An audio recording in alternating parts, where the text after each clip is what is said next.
Imaginez une armée silencieuse, composée non pas de soldats expérimentés, mais de jeunes gens.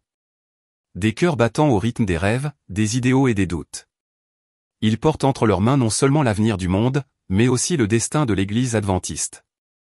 Tout au long de l'histoire, Dieu a toujours confié de grandes missions à la jeunesse. David était encore un adolescent lorsqu'il a affronté Goliath. Daniel et ses amis, de jeunes captifs, ont défié la puissance de Babylone. Marie, une jeune fille humble, a reçu la promesse du Sauveur.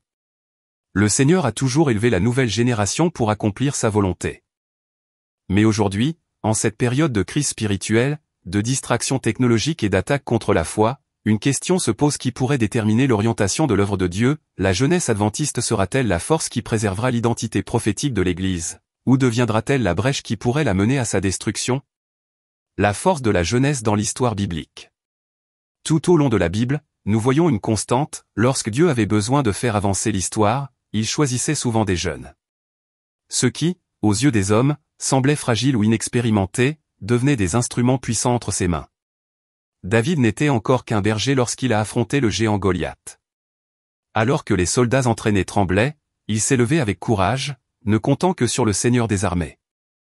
Sa jeunesse n'était pas un obstacle, mais la preuve que Dieu ne dépend pas de la force humaine, mais des cœurs disposés. Daniel et ses 3 amis étaient également jeunes lorsqu'ils ont été emmenés en captivité à Babylone.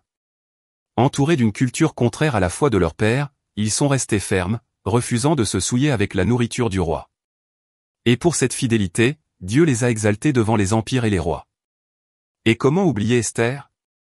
Une jeune fille apparemment ordinaire, placée par la providence divine comme reine de Perse. C'est elle qui a risqué sa propre vie pour sauver le peuple de Dieu de la destruction. Ces exemples montrent que la jeunesse n'est pas seulement l'avenir, mais aussi le présent de l'œuvre de Dieu. Lorsqu'ils ont confiance en lui, les jeunes deviennent des piliers capables de soutenir la foi au milieu des crises les plus graves. Le rôle prophétique de la jeunesse adventiste. L'histoire de l'Église adventiste du 7e jour est née de la ferveur de la jeunesse. Ce ne sont pas des hommes âgés et confortablement installés qui ont lancé ce mouvement, mais des jeunes courageux et prêts à affronter les moqueries, les persécutions et même la pauvreté. Ellen Harmon, qui deviendra plus tard Ellen White, n'avait que 17 ans lorsqu'elle a reçu sa première vision de Dieu sur le chemin étroit qui mène au ciel.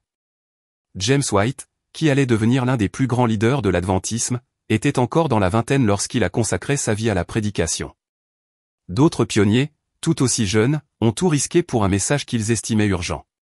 Ces débuts montrent quelque chose de puissant. La jeunesse adventiste n'a pas été appelée seulement pour occuper des bancs à l'église, mais pour porter la flamme prophétique. Le mouvement est né des mains de jeunes fidèles qui ont préféré obéir à Dieu plutôt que de se conformer au monde. Si, dans le passé, Dieu a suscité une jeune génération pour fonder et faire avancer son œuvre, pourquoi en serait-il autrement aujourd'hui, à la fin des temps? Le même appel résonne aujourd'hui. La jeunesse est une partie essentielle de la mission prophétique qui prépare le monde au retour du Christ. Les défis de la nouvelle génération. Si, dans le passé, les jeunes adventistes ont été confrontés à la persécution, à la pauvreté et aux moqueries, aujourd'hui, les défis ont pris de nouvelles formes, plus subtiles, mais tout aussi dangereuses. Nous vivons à une époque où les distractions sont constantes. Les réseaux sociaux, les divertissements sans fin et la culture de la superficialité rivalisent quotidiennement avec la foi. Beaucoup de jeunes passent des heures connectés au monde numérique, mais ne consacrent que quelques minutes à la prière et à l'étude de la Bible. De plus, la pression du relativisme s'accentue, une génération à qui l'on a appris à croire qu'il n'existe pas de vérités absolues, mais seulement des opinions personnelles. Cette mentalité s'insinue souvent dans l'Église, affaiblissant les convictions et diluant les principes. L'apôtre Paul avait déjà averti, ne vous conformez pas au monde présent, mais soyez transformés par le renouvellement de votre intelligence, Romains 12h2. Mais comment rester transformé dans un monde qui normalise le péché et ridiculise la fidélité? C'est le grand dilemme de la jeunesse adventiste actuelle. Contrairement aux pionniers, elle n'est pas confrontée à des coups de fouet et à des emprisonnements, mais à des combats invisibles, la tentation de se conformer au système, la pression pour s'intégrer et le risque de perdre son identité spirituelle en échange de l'acceptation sociale. La question qui se pose est la suivante, face à tant d'influences, cette génération parviendra-t-elle à maintenir vivante la flamme de la foi? Le risque d'apostasie chez les jeunes. La jeunesse a toujours été la cible préférée de l'ennemi. Si Satan parvient à affaiblir les jeunes, il compromet l'avenir de l'Église. Et les attaques n'ont jamais été aussi intenses qu'aujourd'hui. Beaucoup de jeunes adventistes, séduits par les promesses du monde, finissent par troquer la fermeté de leur foi contre des expériences passagères. L'éclat du divertissement, les idéologies modernes et le désir d'acceptation sociale ont conduit certains à relativiser des principes qui étaient auparavant non négociables. Ellen White a averti que, ceux qui ne sont pas fermement ancrés dans la vérité seront emportés par les vents violents de la doctrine. Chez les jeunes, cette réalité est encore plus évidente, ceux qui n'ont pas de racines profondes risquent de s'éloigner, sans s'en rendre compte, du chemin du salut. La Bible met également en garde contre cette réalité, l'Esprit dit expressément que, dans les derniers temps, certains abandonneront la foi, pour s'attacher à des esprits séducteurs et à des doctrines diaboliques, 1 Timothée 4:1. Cette prophétie n'exclut personne, pas même la jeunesse de l'Église restante. Le risque est clair, si les jeunes se perdent dans le tourbillon du monde, non seulement leur foi individuelle sera en jeu, mais l'identité prophétique de l'Église adventiste pourrait également être affaiblie. La jeunesse qui préservera l'Église. Mais tout n'est pas perdu. Au milieu des défis et des tentations, il y a des jeunes qui se lèvent avec courage, détermination et une foi inébranlable. Ils sont l'espoir vivant de l'Église adventiste.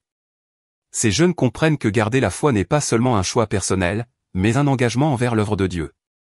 Ils étudient la Bible, se consacrent à la prière, participent activement à l'évangélisation et inspirent les autres à rester fermes. Ce sont des leaders, des musiciens, des missionnaires, des bénévoles et des jeunes qui transforment leur énergie en action, maintenant la flamme de la vérité allumée.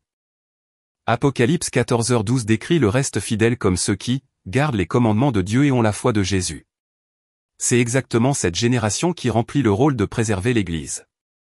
Ils savent que leur foi est précieuse et que la responsabilité de préserver l'identité prophétique de l'Église adventiste repose sur leurs épaules. Ces jeunes ne se conforment pas à la superficialité du monde, au contraire, ils s'appuient sur le rocher éternel.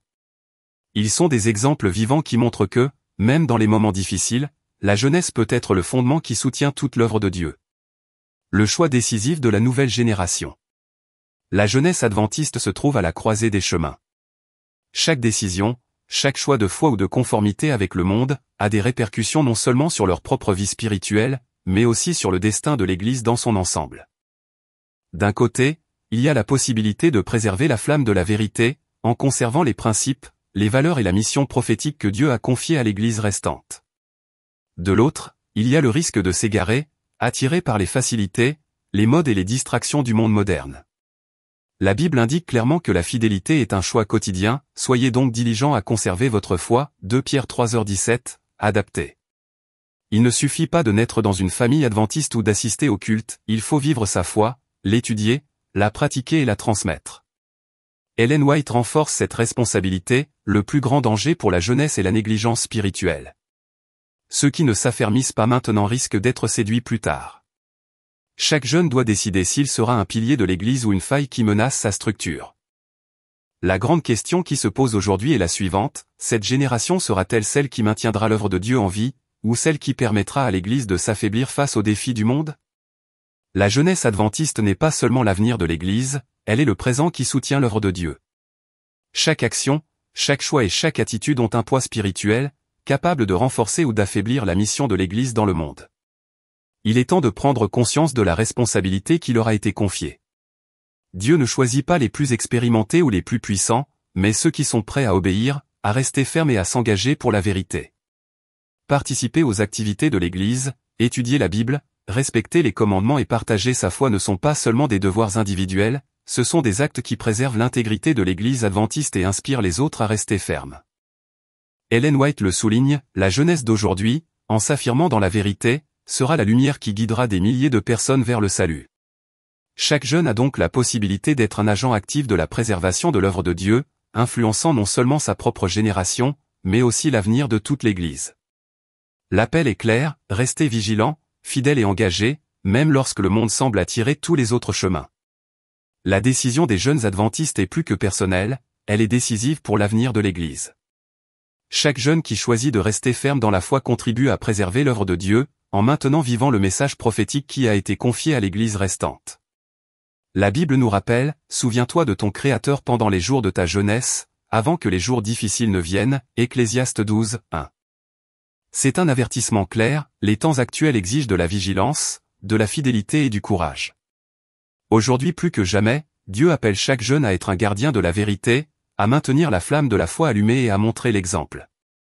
Ils peuvent être les piliers qui soutiennent l'Église ou, s'ils sont négligents, ils peuvent devenir des brèches par lesquelles l'ennemi s'infiltre pour semer la confusion et la décadence spirituelle. Par conséquent, la question qui continue de résonner dans chaque cœur adventiste est la suivante: jeune, vas-tu choisir de préserver l'Église ou de la laisser s'affaiblir face aux défis du monde? C'est le moment de prendre une décision. C'est le moment de se lever. Dieu confie à la nouvelle génération la responsabilité de préserver son œuvre. Que chaque jeune entende cet appel et y réponde avec foi, courage et dévouement. Si vous appréciez l'œuvre de Dieu et souhaitez voir l'Église adventiste préservée, ne vous contentez pas de réfléchir, agissez. Partagez cette vidéo, laissez un commentaire avec vos idées et abonnez-vous à la chaîne pour recevoir des contenus qui renforcent la foi et inspirent la réflexion. Chaque like, commentaire et inscription contribue à préserver la vérité et la mission de l'Église. L'avenir de l'Église adventiste dépend de chacun d'entre nous. Rejoignez cette mission et faites partie de la génération qui maintient la flamme allumée.